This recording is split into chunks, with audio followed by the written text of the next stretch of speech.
안녕하세요, 여러분. 한국 스포츠에 오신 것을 환영합니다. 롯데 자이언츠가 200안타를 기록한 외국인 타자를 포기한 걸까? 아니면 박찬호 영입 시도가 실패한 걸까? 소셜미디어에는 금세 추측과 관심이 뒤섞이기 시작했다. 2025년 11월, 롯데 자이언츠 팬들의 타임라인은 조금씩 요동쳤다. 올랜도 아르시아가 롯데 자이언츠 공식 계정을 팔로우한 것이다. 올랜도 아르시아는 메이저리그에서 10시즌을 뛴 베테랑 유격수다. 그는 미러키 브루어스에서 데뷔했고 애틀랜타 브레이브스에서 전성기를 맞았으며 콜로라도 로키스를 거친 뒤 현재는 자유계약 선수 FA 상태다. 그런 그가 롯데 자이언츠 공식 계정을 팔로우했다. 야구에서 소셜미디어 팔로우는 단순한 관심 표현 이상이다. 과거 사례를 보면 외국 선수가 특정 구단의 공식 계정을 팔로우하면 10번 중 8번은 실제 영입으로 이어졌다. 팬들의 반응은 즉각적이었다. 아르시아가 온다. 드디어 제대로 된 유격수가 온다. 하지만 동시에 걱정도 퍼졌다.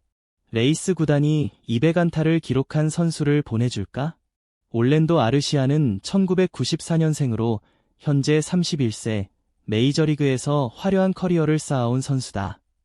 그는 113경기에서 타율 0.230, 3254타수에 778안타, 90홈런, 347타점, OPS 0.662를 기록했다.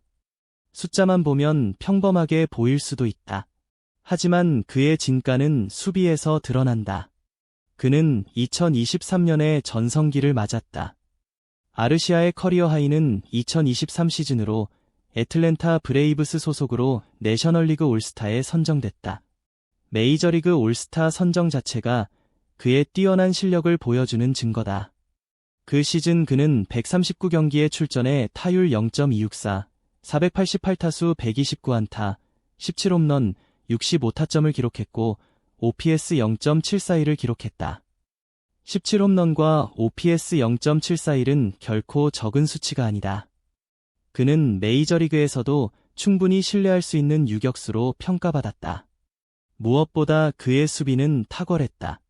베이스볼 서번트의 필딩 런가치, 필딩 런즈 기준으로 지난 3시즌 동안 그는 플러스 6을 기록했다. 필딩 런가치는 평균 대비 얼마나 더 많은 아웃을 기록했는지를 보여주는 지표다. 또한 2024 시즌에도 아르시아의 가능성은 여전히 빛났다. 그는 애틀랜타의 주전 유격수로 157경기에 출전하며 안정적인 수비를 선보였다. 아르시아는 딕슨 마차도보다 한 단계 높은 유격수다. 롯데 팬들에게 익숙한 비유이기도 하. 딕슨 마차도는 2020년과 2021년 롯데에서 뛰며 화려한 수비를 선보였지만 아르시아는 그보다 더 완벽한 선수로 평가된다. 하지만 2025년은 상황이 달랐다. 그는 시즌 초반 애틀랜타에서 시작했지만 단 14경기 만에 방출됐다. 타율은 믿기 힘들 정도로 급락했다. 31타수 6안타, 1타점, OPS 0.445에 불과했다. 이후 콜로라도 로키스로 이적했지만 상황은 나아지지 않았다. 62경기에서 타율 0.23, 172타수 35안타, 3홈런, 12타점, OPS 0.54를 기록했다. 유격수로서의 수비 지표도 0.2까지 떨어졌다. 물론 2루와 3루에서는 긍정적인 모습을 보여 약간의 회복세를 보였지만 여전히 그의 전성기에는 미치지 못했다. 메이저리그에서 경쟁력이 없었던 것은 아니지만 점차 자리를 잃어가고 있는 것도 사실이었다. 현실적인 평가였다. 결국 11월 3일 아르시아는 콜로라도 로키스와 결별하며 자유계약 선수 FA가 됐다. 올해 연봉은 $200만, 한화로 약 28억 원 수준이다. 31세인 그는 김하성, 박찬호와 같은 나이다. 메이저리그에서는 다소 하락세를 보이고 있지만 KBO에서는 여전히 경쟁력 있는 선수가 될 수 있다. 박찬호 영입이 실패로 돌아가면서 플랜 B도 필요해졌다. 롯데는 FA 시장에서 박찬호를 잡기 위해 대규모 베팅을 했지만 박찬호는 결국 두산 베어스를 선택했다. 롯데는 플랜 B가 필요했다. 자체 자원으로 유격수 공백을 채울 수 있을까? 쉽지 않은 일이었다. 검증된 유격수가 없었고 국내 선수 중에서도 마땅한 대안은 없었다. 결국 외국인 선수에게 눈을 돌릴 수밖에 없었다. 그리고 등장한 선수가 바로 아르시아였다. 메이저리그 10시즌 경험, 올스타 선정 경력, 검증된 수비력까지 갖춘 선수다. 2025 시즌 성적은 좋지 않았지만 새로운 KBO 환경에서 충분히 경쟁력 있는 선수임이 분명했다. 박찬호를 확보하지 못한 상황에서 롯데는 외국인 유격수라는 대안으로 눈을 돌린 것이다. 팬들은 금세 이를 이해했다. 하지만 동시에 불안감도 커졌다. 빅터 라이스의 200안타 시즌은 전설로 남아있다. 빅터 라이스는 롯데 팬들에게 영웅과 같은 존재다. 2024 시즌 그의 200안타 기록은 안타 역사를 새로 쓴 사건이었다. 그는 또한 2년 연속 최다 안타 기록을 보유하고 있으며 2024에서 2025 시즌 합산 성적은 놀라울 정도다. 1147타수 389안타, 28홈런, 218타점, 타율, 330, OPS, 883로 이 기간 동안 타율, 최다 안타, 2루타, 타점 부문에서 리그 1위를 기록하며 최고의 외국인 타자로 군림했다. 중요한 순간에 결정적인 한 방을 만들어내는 그의 능력은 단순한 수치로는 다 표현할 수 없다. 그는 클러치 상황에서 가장 무서운 타자였다. 7회 이후 점점 접전이 되는 경기에서 그는 158타수 64타점으로 상대 투수들을 공포에 몰아넣었다.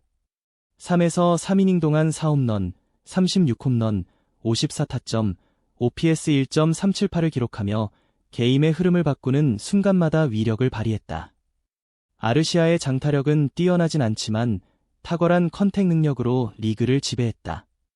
공을 끝까지 연결하며 상대를 압도하는 능력에서 리그 최고로 평가받았다. 이런 아르시아를 두고 김태현 감독의 고민도 깊어졌다. 레이스를 어떻게 바꿀 수 있을까? 게임의 흐름을 바꾸는 전략, 그리고 클러치 타자를 활용하는 방법에 대한 숙제는 아직 끝나지 않았다. 이것이 바로 김태형 감독의 솔직한 의견이었다. 단점이 전혀 없는 것은 아니다. 수비가 완벽하지 않고 홈런 수치도 높지 않다. 하지만 그만큼 찾기 힘든 타자이기도 하다. 게다가 그는 이미 리그에 완벽히 적응해 있다. 김태형 감독은 늘 이렇게 강조한다. 외국인 타자는 외국인 투수보다 변수가 많다. 새로운 외국인 타자를 영입하면 적응 기간이 필요하고 그동안 팀 성적이 흔들릴 수 있다는 의미다. 이런 점에서 레이스 영입이 가장 안전한 선택이라는 것은 부정할 수 없다. 하지만 색다른 선택의 딜레마도 존재한다. 롯데가 아르시아를 영입하면 KBO 규정상 외국인 타자를 2명 보유할 수 있다. 그러나 현실적으로 롯데는 이미 다른 외국인 타자도 고려해야 하고 외국인 투수 자리도 채워야 한다. 따라서 레이스와 아르시아를 동시에 확보하는 것은 쉽지 않은 결정이다. 만약 레이스를 선택하면 장점은 검증된 타격 능력과 리그 적응력이다. 결정적인 순간에서 강한 존재감을 발휘하며 신뢰할 수 있는 선택이다. 반대로 아르시아를 선택하면 남은 유격수 공백과 수비 약점, 그리고 장타력 부족이라는 단점이 존재한다. 만약 아르시아를 선택한다면 장점은 명확하다. 유격수 공백을 채울 수 있고 메이저리그에서 검증된 경험과 뛰어난 수비력을 갖췄으며 내야 전반의 안정성을 제공한다. 하지만 단점도 존재한다. 2025 시즌 극심한 부진, 적응 실패 위험, 그리고 레이스라는 확실한 자원을 포기해야 한다는 점이다. 2년 연속 최다 안타를 기록한 200안타 타자를 포기하는 셈이기 때문이다. 만약 롯데가 레이스를 방출한다면 이는 KBO 역사상 전례 없는 파격적인 결정이 된다. 2시즌 연속 최다 안타 기록을 세운 최고의 외국인 타자를 보내는 일이니 어느 구단이 이런 선택을 할 수 있겠는가? 상식적으로 이해하기 힘든 결정이고 팬들의 반발도 예상된다. 하지만 롯데 프런트는 다른 의견을 가질 수도 있다. 팀은 강력한 타격력을 갖췄지만 수비가 약하다. 유격수 보강이 더 시급하며 장기적으로 보면 아르시아가 팀에 더 큰 도움이 될 수 있다. 딕슨 마차도의 기억도 떠오른다. 2020년부터 2021년까지 롯데 팬들은 그의 화려한 수비를 응원했다. 맨손으로 번트를 잡아 베이스로 송구하는 장면은 팬들의 가슴에 깊이 남았다. 더블 플레이를 완성하는 점프 송구, 깊은 유격수 포지션에서 뿌리는 빠른 송구. 마차도의 타격은 평범했지만 그의 수비만으로도 스타로 불리기에 충분했다. 팬들은 그의 플레이에 열광했다. 아르시아는 마차도보다 한 단계 위다.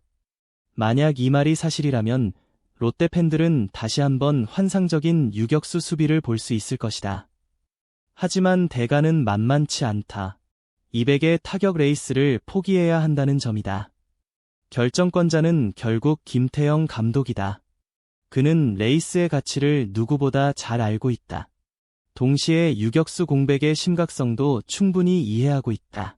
타격과 수비, 무엇이 더 중요한가? 이것은 야구에서 늘 따라다니는 영원한 질문이다. 강력한 공격력을 가진 팀이지만 수비가 불안정한 팀, 탄탄한 수비력을 가진 팀이지만 공격력이 부족한 팀. 김태형 감독의 선택은 이 두 가지 균형 사이에서 내려져야 한다. 이건 시작일 뿐이에요. 구독 버튼을 눌러주시고 함께 멋진 작품을 만들어봐요. 다음 편에서 만나요.